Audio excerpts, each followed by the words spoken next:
You know the scene. The roar of the crowd, the primal screams, the sheer, unadulterated obsession. And then there's you, watching from the sidelines, perhaps literally, perhaps metaphorically, wondering what all the fuss is about.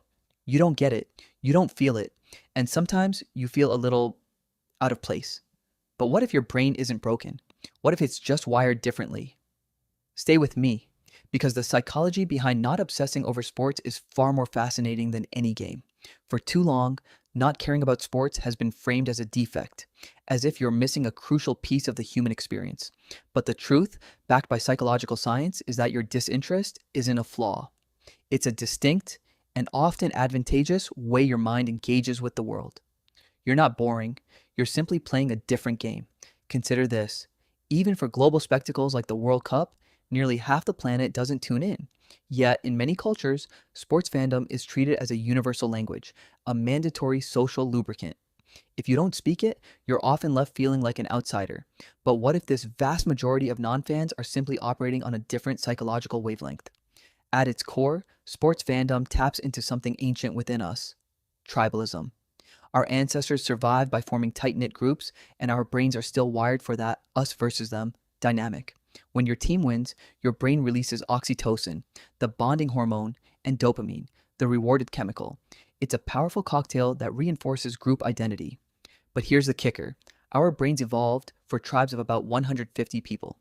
Modern sports scale this tribalism to millions, creating a glitch where we feel deeply connected to strangers based on a shared jersey.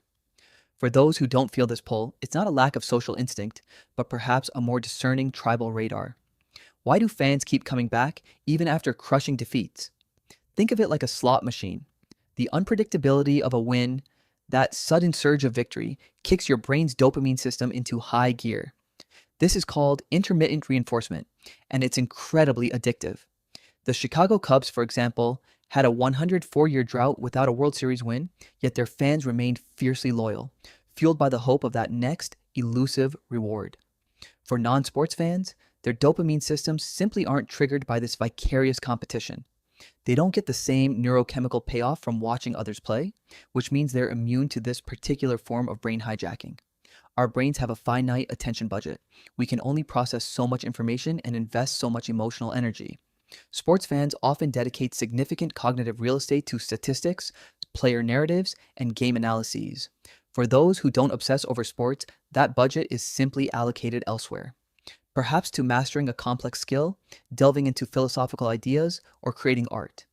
It's not a lack of passion, but a redirection of it towards pursuits that offer more internal, self-directed rewards rather than external, team-dependent ones. Our early environments play a crucial role in shaping our nervous systems. If you grew up in a high-tension, noisy household, your nervous system might be wired to avoid overstimulation. The collective roar of a stadium, the aggressive cheers, the constant sensory input. For some, this isn't exhilarating, it's overwhelming. Non-fans might simply have a lower tolerance for this kind of high arousal environment, preferring calmer, more predictable settings where they can regulate their emotions and focus their energy without constant external bombardment. Sports fans often bask in reflected glory, or BIRGing, where their self-esteem gets a boost when their team wins. Conversely, they can experience cutting off reflected failure, or corfing, when their team loses. For non-fans, their identity and self-worth are typically not tied to the performance of an external entity. This often leads to a more stable, internally validated sense of self. They don't need a team's victory to feel good about themselves, and a team's loss doesn't send them into an emotional spiral. Their sense of accomplishment comes from their own efforts and achievements. So if you don't obsess over sports, you're not an anomaly. You're likely someone with a finely tuned sense of discernment who allocates their precious attention budget to areas that resonate more deeply with their internal world. You're present in your own life, finding joy and meaning in pursuits that offer direct, personal engagement rather than vicarious thrills. Your brain isn't broken. It's simply optimized for a different kind of engagement.